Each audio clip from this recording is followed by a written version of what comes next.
Whatever you are doing, bring love and a positive attitude into it. If you are in an uncomfortable situation, look within to see what is the best lesson for you to learn from it. One woman told me that her belief system allowed money to come to her from all sorts of unexpected sources. Her friends criticized her ability to draw wealth to her in her unique way and insisted that she had to work hard to earn money. She said that they knew she didn't work hard at all. So she began to run the fear that if she didn't work hard, that meant that she didn't deserve the money she had. Her consciousness was on the right track originally. She needed to thank herself instead of becoming fearful. She understood how to manifest abundance, and her life was working in that area without any struggle. However, her friends wanted to pull her down because they all worked hard and they didn't have as much money as she did. Many times I reach out my hand to others, and if they take it and want to learn new things and go places, it's wonderful.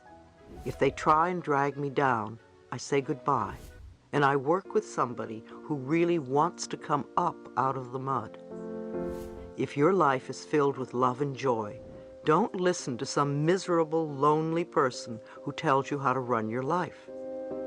If your life is rich and abundant, don't listen to someone who is poor and in debt tell you how to run it. Very often our parents are the ones telling us how to do things. They often come from a place of burden and hardship and misery, and then try to tell us how to run our lives. Many people worry about the economy and believe they will either earn or lose money due to the economic situation at present. However, the economy is always moving up and down. So it doesn't matter what is happening out there or what others do to change the economy. We are not stuck because of the economy. No matter what is happening out there in the world, it only matters what you believe about yourself. If you have a fear about becoming homeless, ask yourself, where am I not at home within myself? Where do I feel abandoned? What do I need to do to experience inner peace? All outer experiences reflect inner beliefs. I have long used the affirmation, my income is constantly increasing. Another affirmation I like is, I go beyond my parents' income level. You see, you have a right to earn more than your parents did. It's almost a necessity as things cost more now. Women especially experience a lot of conflict with this one. Often they find it difficult to earn more than their fathers are earning. They need to go beyond their feelings of not deserving and accept the abundance of financial wealth that is their divine right. Your job is only one of many channels of an infinite source of money. Money is not the object of your right work. Money can come to you in many ways and from many avenues. No matter how it comes, accept it with joy and as a gift from the universe. A young lady was complaining that her in-laws were buying her new baby all sorts of nice things and she could not afford to buy anything. I reminded her that the universe wanted that baby to be well supplied with an abundance of all good and used the in-laws as a channel to supply it. She then could be grateful and appreciate the way in which the universe was providing for her baby. Relationships on the job. The relationships we create at work are similar to the relationships we have as a family. They can be healthy or they can be dysfunctional. A woman once asked me, as a person who is usually positive, how do I deal with people in a work environment who are constantly negative? First of all, I thought it interesting that she was in a work environment where everybody was negative when she said she was positive. I wondered why she was attracting negativity to her. Perhaps there was some negativity within her that she did not recognize. I suggested that she start to believe for herself that she always worked in an area where it was peaceful and joyful, where people really appreciated each other and life as a whole, where there was respect on all sides. Instead of complaining how so-and-so had to do it his way, she could affirm for herself that she always worked in the ideal place. By adopting this philosophy, she could either help bring out the best qualities in others because they would be responding differently to her inner changes, or she would find herself in another work arena where the conditions would be as she declared. A man once told me that when he started his job, he had all these incredible instincts and his job was wonderful and sailed along smoothly. He was precise, direct, and satisfied. Suddenly, he began to make mistakes every day, and I asked him what he was frightened of. Could it be an old childhood fear that was surfacing? Was there someone at work with whom he was angry, or was he trying to get even with somebody? Did that person remind him of one of his parents? Had this happened in other jobs?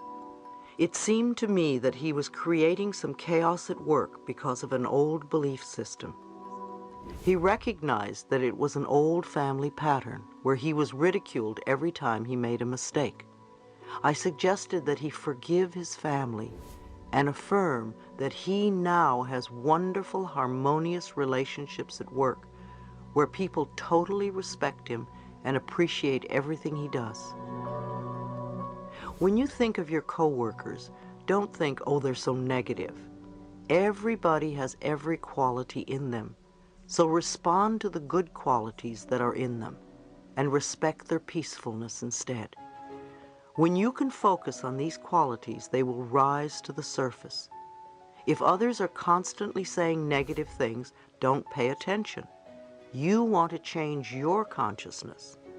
Since they are reflecting something negative within you, when your consciousness really changes, negative people won't be around very much. Even if you feel frustrated, start affirming what you want to have in your workspace.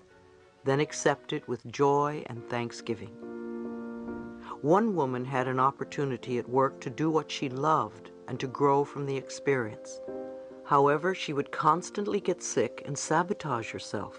She recalled that when she was a child, she was always getting sick because it was her way of getting love and affection. So she kept recreating the pattern of getting sick as an adult. What she needed to learn was how to get love and affection in a more positive way. When anything went wrong at work, she went right back to being the 5-year-old girl. So when she began to take care of her little inner child, she also learned to feel safe and to accept her power. Competition and comparison are two major stumbling blocks to your creativity.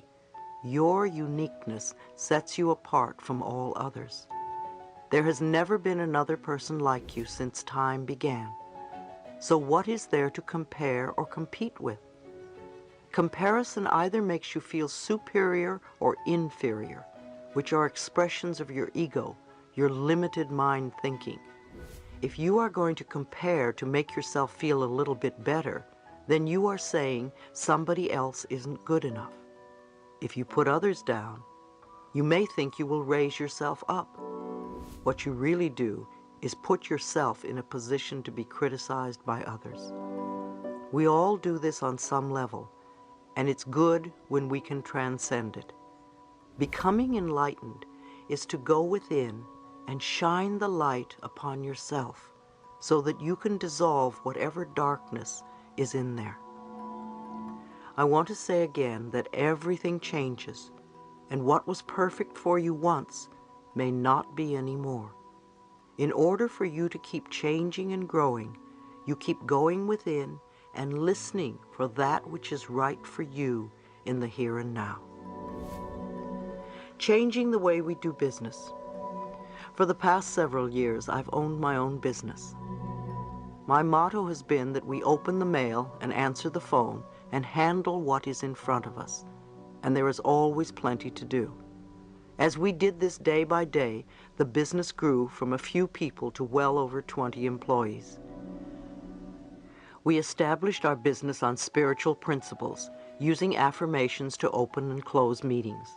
We realized that many other businesses ran on competition, often condemning others or greed, and we did not want to put that energy out to others, knowing that it would come back to us. We decided that if we were going to live by the philosophy, we were not going to operate under the old concepts of doing business. If problems arose, we would spend time affirming what we wanted to change. We also had a soundproof screaming room where employees could let off steam without being heard or judged. It was also a place where they could meditate or relax, and we supplied it with plenty of tapes for people to listen to. It became a safe haven in times of difficulty. I remember a time when we were having many problems with our computer system, and every day something would break down. Because I believe machines reflect our consciousness, I realized that many of us were sending negative energy to the computers, and we were expecting them to constantly break down. I had an affirmation programmed into the computer. Good morning. How are you today? I work well when I am loved, and I love you. In the morning, when everyone turned on their computers, that message would appear. It's amazing how we had no more problems with our computers. Sometimes we think of things that happen, especially at work, as disasters. But we must look at them for what they are, simply life experiences that always teach us something. I know that I have never had a disaster that did not end up a good learning experience in the end, often moving me to a much better level in life. For instance, recently my company, Hay House, was not doing so well. Like the economy, our sales would go up and down, and it appeared that sales were down and staying that way, at least for the moment. However, we did not adjust to that, and month after month we were spending more than we took in. Anyone who has owned a business knows that that is not the way to do it. Eventually it looked as if I would lose my business if I didn't take some drastic measures. Those drastic measures included letting go of over half my staff. You can imagine how difficult it was for me to do that. I remember walking into the conference room where all my staff had gathered to deliver the news. I was in tears, but I knew it had to be done. As difficult as it was for all of us, I also trusted that my much-loved employees would soon find new and better jobs, and almost all of them have. Some of them have even started their own businesses and are very successful. At the darkest time, I kept knowing and affirming that this experience would turn out to be for the highest good of all concerned. Of course, everyone else assumed the worst. Rumors were flying that Hay House was belly up, not just within the people I knew, but all over the country. Our sales staff were surprised that so many business people even knew about our company, let alone its financial condition. I have to admit that we took great joy in proving these forecasts wrong. By tightening our belts tremendously, we didn't go belly up. With our smaller staff, and each of us determined to make it work, we've come through it very well. But most importantly, we have learned a lot. In the meantime, Hay House is now doing better than ever. My staff is enjoying their work, and I am enjoying my staff. Even though we are all working harder, the interesting thing is that no one feels that they have too much work to do. We are even getting more books out than we ever had, and are attracting much more prosperity in all areas of our lives. I believe that everything does work out for the best in the end, but sometimes it is hard to see that while you are going through the experience. Think of a negative experience that may have happened to you in your work or in your past in general. Perhaps you were fired, or maybe your spouse left you. Now go beyond it and take a look at the big picture. Didn't many good things happen as a result of that experience? I've heard so many times, yes, that was a horrible thing that happened to me, but if it hadn't, I would never have met so-and-so, or start my own business, or admit that I had an addiction, or learn to love myself. By trusting the divine intelligence to let us experience life in the way that is best for us, we empower ourselves to actually enjoy everything that life has to offer, the good as well as the so-called bad. Try applying this to your work experiences and notice the changes that happen to you.